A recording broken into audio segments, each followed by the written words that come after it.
Argentina es un país que en los últimos 25 años se acostumbró a regular, ¿sí?, por la excepción. Es decir, asume que el 99,99% de los argentinos son criminales, cuando la realidad es exactamente al revés, ¿sí? Y eso generó un nivel de informalidad que se da por dos razones. Una, por el exceso de impuestos que el país cobra, pero otra, tan importante como esta, por el exceso de controles y regulaciones. Y eso es un poco lo que venimos a cambiar hoy, ¿sí? Es un cambio de régimen, es algo muy profundo, que apunta a devolverle la libertad a la gente, la libertad de sus ahorros, la libertad de lo que ha hecho en los últimos 25 años. Ahora, ¿cómo llegamos a esta situación? Bueno, tiene como siempre un origen fiscal. Argentina, en los últimos 25 años, esencialmente pasó a duplicar su nivel de gasto. El gasto público se mide típicamente como porcentaje de Producto Bruto, pero este es un detalle técnico que no importa. En los 90, digamos, el gasto público solía representar aproximadamente entre el 23 y el 24% del producto. Para el año 2020, este porcentaje llegó al 47%, es decir, se duplicó. ¿Cómo se financió ese exceso de gasto, esta duplicación del gasto público? Bueno, obviamente con mayores impuestos. Mayores impuestos que hicieron que naturalmente mucha gente tuviera que empezar a irse al sector informal, porque si no quebraban, porque eran impagables. Entonces, ¿cuál fue la reacción de los gobiernos a esto? Bueno, empezar a perseguir cada vez más y más a la gente, ¿no? Empezar a poner cada vez más controles, más regulaciones, haciéndole el día a día a la gente prácticamente insoportable, pero de las cosas menores hasta cosas mayores. Es decir, si uno quería abrir una cuenta en un banco, tiene que presentar su declaración jurada y un montón de cosas, y si quiere hacer una transferencia. El otro día me contaba una persona que conozco mucho que en uno de los bancos más importantes, donde él es una persona de muchos recursos y es uno de los probablemente clientes más importantes de ese banco, cliente de hace 30 años, le estaba girando 750.000 pesos a su esposa. Tenía que justificarlo. Entonces, digamos, ustedes conocen cantidad de ejemplos, desde ir al supermercado y que les dividan los tickets en 3 y que tengan que mostrar el DNI porque sale 90.000 pesos. O sea, se llegó a un nivel de locura en esto que realmente a la gente se le hace insoportable tener que lidiar con todos estos controles. Esto entonces hizo que cada vez más gente se fuera a la informalidad, ¿sí? Porque ya además de los impuestos están todos estos controles y presentaciones que se hace insoportable. Entonces, ¿en qué deriva esto? Gastamos más. Cada vez más gente se va a la informalidad, cada vez recaudamos menos. Gastamos más, recaudamos menos, tenemos mayor déficit. Ahora, no podemos seguir financiando ese déficit con suba de impuestos. Entonces viene lo que decía muy bien Manuel. Empieza el financiamiento con deuda, pero sobre todo con emisión. Y como ya explicó muchísimas veces nuestro presidente, ¿qué pasa cuando se empieza a emitir dinero en exceso? Se devalúa la moneda contra el resto de los bienes, ¿sí? Entonces, se empieza a generar mayor inflación y mayor devaluación, ¿no?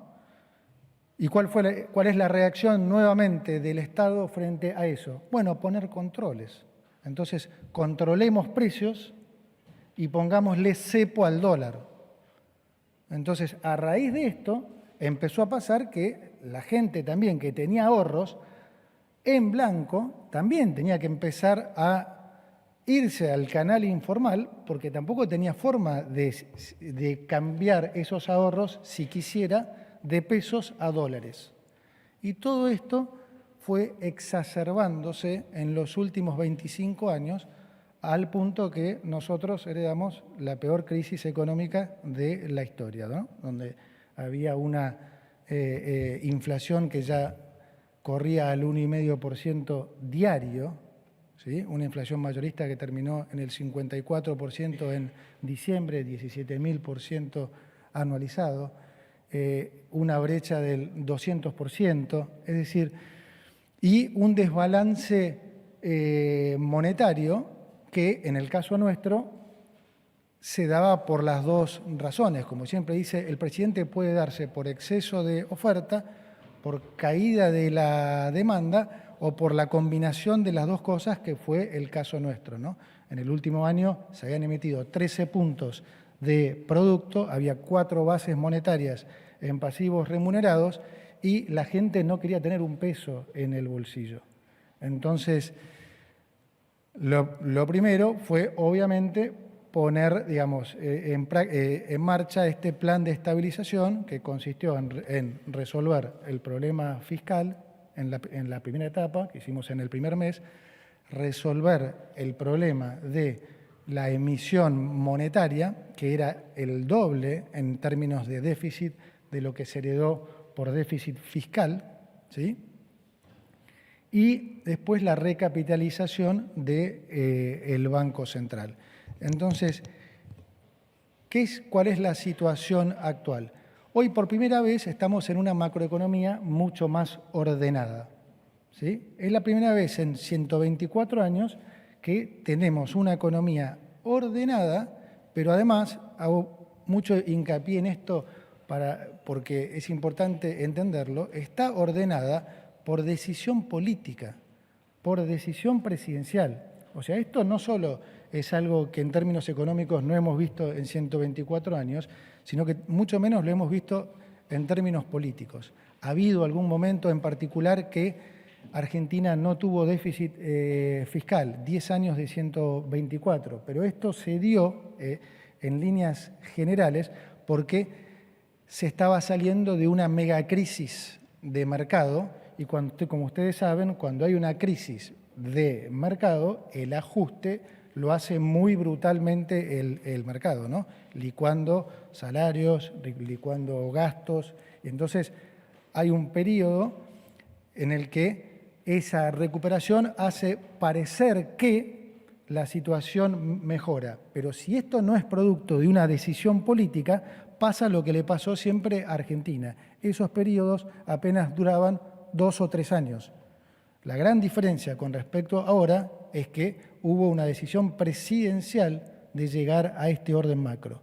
Y además lo hicimos respetando la propiedad privada, sin confiscaciones, sin medidas como la que se pensaban antes de que nosotros llegáramos, ¿no? Sin defaults, respetando los contratos. Entonces, esta es una situación absolutamente diferente a la que hemos estado acostumbrados desde los más jóvenes hasta los más grandes.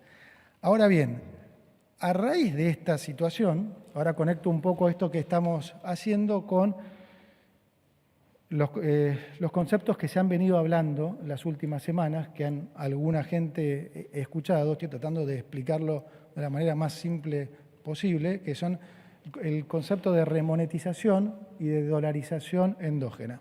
Muy bien, a raíz de esta mayor estabilidad, ahora la sociedad demanda más moneda, ¿sí? Tratar de traducir esto. Pasamos de un esquema en donde los pesos sobraban a un esquema, como anunciamos cuando arrancamos en el gobierno, donde los pesos faltan. ¿Qué quiero decir cuando digo que los pesos faltan? Que el nivel de pesos emitido hoy, ¿sí?, es muy bajo, también se mide con respecto al producto. La base amplia son escasamente 6 puntos de producto, cuando normalmente es más del doble que eso, significativamente más del doble. Ahora, ¿por qué es importante esto que estoy diciendo? Porque cuando vos tenés una economía ahora sana, esa economía empieza a demandar más dinero. La gente empieza a demandar más dinero, ¿sí?, y empieza a haber más crédito.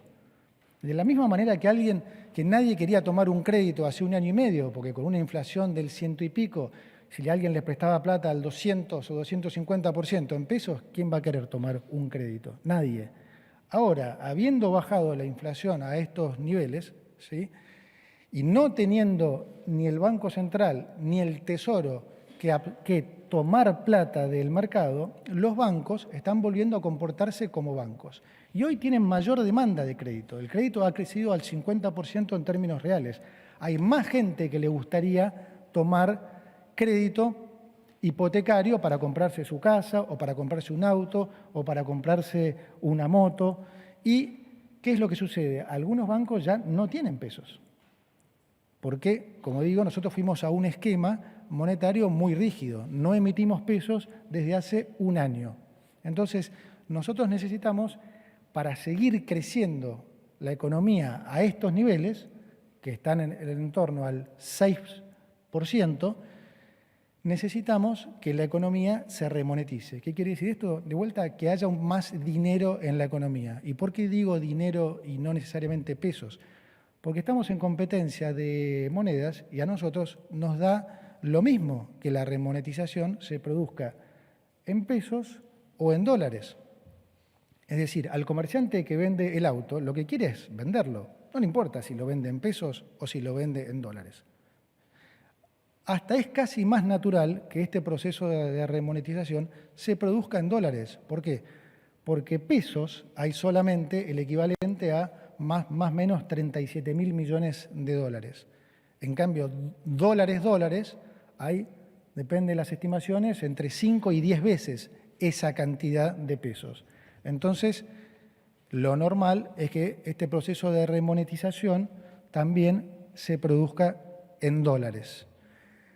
Entonces, este cambio de régimen de vuelta apunta a devolverle la libertad a la gente y dejar de pensar que la gente que se tuvo que refugiar en el mercado informal son delincuentes, que hay que perseguir, terroristas, narcotraficantes. No, es simplemente la gran mayoría de los argentinos que fue abusada por exceso de impuestos y exceso de regulaciones. Ahora bien, ¿en qué deriva esta mayor libertad? ¿En qué va a derivar? ¿En qué se va a traducir también para la gente? ¿Y por qué es importante?